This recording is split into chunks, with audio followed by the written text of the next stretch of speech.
Hello and welcome to a new video. Today I would like to show you something about our new rule engine and how you can use tags and predefined rules to manage responsibilities for your employees for different kinds of sensors, objects, or whatever. In this workspace you can see several fridges, and we're monitoring the temperature of a fridge, and probably you have a couple of employees responsible for these fridges and you want to change which person is responsible for a fridge and send out alerts if something goes wrong to a service personnel or whoever is responsible. So you do this by creating a rule, and as you can see here we have 3 different rules. In this case these are our own employees. It's me, Lucas and Teresa, and we have predefined rules here for their email addresses. Now if we take one of those rules we can see that we are working with tags. And in this rule, here is the tag for myself. So this means that this rule has an email alert, and you can see it in here, sent out to Simon. So now if I want to change Simon's responsibilities for a couple of fridges, all I need to do is go into the list and then pick the fridges I want to assign Simon to, actions, add tags, and then I pick Simon, save. And as you can see, these 4 fridges, fridge number 12, 2, 3, and 4, now belong to Simon, so to me. And if there's like an exceeding of the temperature above 5 degrees, like said in the rule, then this rule here is valid.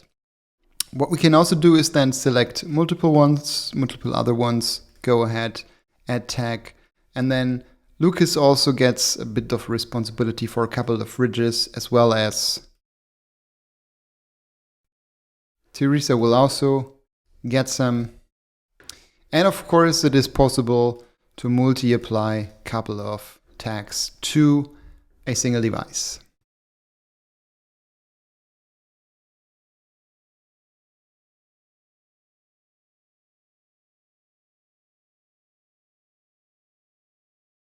In this way, we now set different kinds of responsibilities. If you want to remove the responsibility or the alerting for a specific fridge or sensor, you simply go in there and then go into configuration, remove the tag, click on save, and then as you can see here on the list, fridge number 2 and fridge number 11 do not have any tags. That means that even if the temperature exceeds the threshold set on the rule engine, nobody gets notified.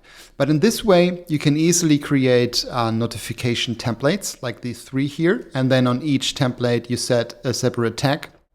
And then you simply apply which rule goes for these objects or devices on your workspace by applying the tags to the actual sensors.